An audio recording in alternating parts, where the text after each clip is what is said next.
Maisha ya kujifunza ni maisha mazuri sana. Mazuri mno. Sijui kwa watu ambao huwa hawapendi kujifunza mara kwa mara, wao huwa wanaichukuliaje, lakini kwa sisi ambao tunapenda kuongeza maarifa, tunapenda kusoma vitabu, tunapenda kutembea sehemu mbalimbali ambazo zinaweza zikatujenga. Yaani ni maisha ambayo yanakupunguzia vitu vingi sana ambavyo umevibeba ndani ya moyo wako, au mazongezonge ya kazi nyingi ambazo tunazifanya kila siku. Kwa sababu ukiwa ndani kwanza unaona kama uko kwenye dunia ambayo umejifunga sana. Lakini ukiwa unatoka kwenye maeneo mengine unaona mwanga. Hata kama una matatizo unakuja kukutana na watu ambao wana matatizo yaliyokuzidi.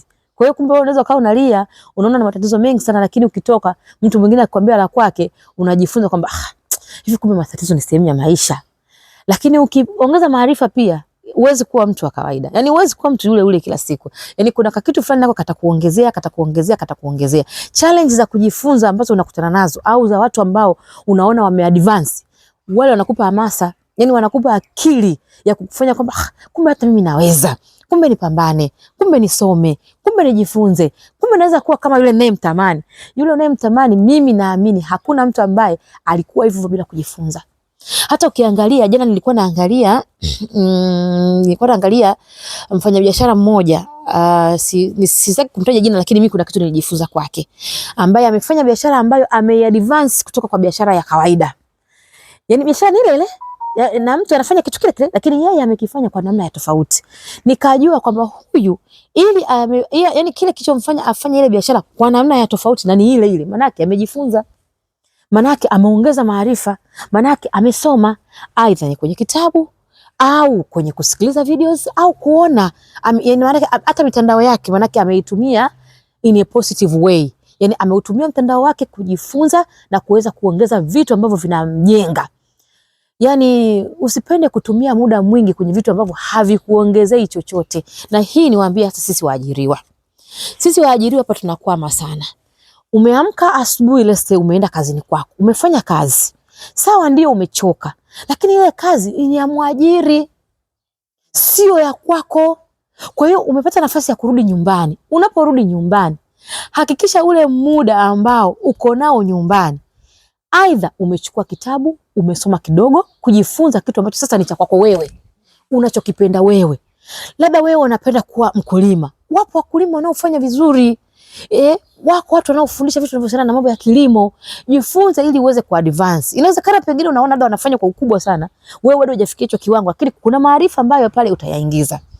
Wewe ni mwajiriwa, let's say unapenda kuwa katala, labda unatamani kupika, basi ule muda wa ziada unaopata wa kupumzika, pumzika kidogo, lakini tafuta kitu ambacho kitakufanya na wewe uje kuwa katala mzuri, uje kuwa MC mzuri, uje kuwa mwandishi mzuri, uje kuwa speaker mzuri, uje kuwa mzungumzaji mzuri. Kama mimi nakuinspire kwa kiasi changu, utakuwaje kama mimi? Mimi nasoma sana, nasikiliza sana audio za kujifunza, na kwa sababu napenda sana kuzungumza mbele za watu, hata ukiingia kwenye status zangu utakutana na watu ambao they speak. Mimi ndio nakuta, kwa sababu ni watu ambao nawafuatilia, naona wanavyofanya, najua kwamba kumbe hata mimi kuna siku naweza nikafika kiwango kama hichi. Ni kwa sababu ni kitu ambacho nakipenda. Kwa hiyo natumia muda mwingi pia kujifunza vile vya kwangu, hata kama napata kwa uchache. Kwanza muda hakunaga muda mchache.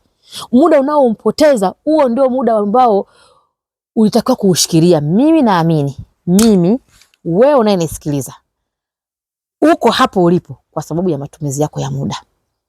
Kuna wakati hata mimi na regret sana. Kuna muda niliuchezea sana, ila wakati mwingine namwambia Mungu asante. Ule muda ambao niliutumia kuuchezea sana umenisaidia sana kujifunza ubaya wa matumizi mabaya ya muda, ubaya wa kuwa na saiko kubwa ya watu ambao hawana maarifa ya kutosha, kwa sababu wale hawakusaidii kuvuka. Ubaya wa kuwa na marafiki ambao mnashikana, mnapendana, mnasema tunapendana katika shida na raha, tulitoka mbali, tulifanya nini. Ni urafiki mzuri, lakini pia ni mbaya kwa sababu unawadidimiza. Mko kwenye level ile ile ya kufikiria. Kwa hiyo mnajikuta nyinyi mnachokiwaza ni kile kile tu, na saiko hizi za wanawake nyingi ni za kusutana, nyingi ni za umbea, nyingi ni za fulani aliniambia hivi, sijui huyu, yani mnajikuta hamsogei popote. Kwa hiyo ili pia uwe na cycle nzuri, tamani kwanza wewe unataka kuwa nani. Ukishajua wewe unataka kuwa nani, anza kujifunza kuwa vile unavyotaka wewe. Haki ya nani nakwambia. Utaanza kutengeneza cycle inayoendana na ndoto zako, whether you like it or not. Kwa sababu wao wanavutiwa, yani wanavutiwa na wewe, wanavutiwa na mbio zako, wanavutiwa na jitihada zako, wanavutiwa na kile unachokifanya. Kwa hiyo unajikuta tu huyu kapanguka, huyu kaingia, huyu kakaa sawa, huyu kajirekebisha, karudi, huyu umeenda, yani hivyo unajikuta kumbe huyu alikuwa rafiki yangu, huyu ninatakiwa niishi naye hivi, nimsaidie hivi, twende kwenye mipaka hii ili tufanye kazi ili tuweze kukua. Kwa hiyo kama ukikaa ndani, haya yote unayajulia wapi ndugu yangu? Hutaki kutoka. Mimi haya ma event siwezi kwenda kwenye ma event. Haya ma event hakuna maajabu, wewe ndo huna maajabu. Sio lazima uende kwenye event zote, lakini chagua event ambazo zitakufanya wewe upige hatua. Chagua event ambazo zitakufanya wewe uweze kusaidika. Kwa hiyo kuwa vile unavyokuwa ni gharama. Na gharama zenyewe ndio hizo. Tunalipa, tunaongeza maarifa, tunajifunza, tunaongeza watu sahihi. Hizo ndio gharama zenyewe. Kwa hiyo popote pale ulipo mwanamke mwenzangu, una uwezo wa chochote kile. So long as akili yako imeamua, wewe mwenyewe umeamua kufanya.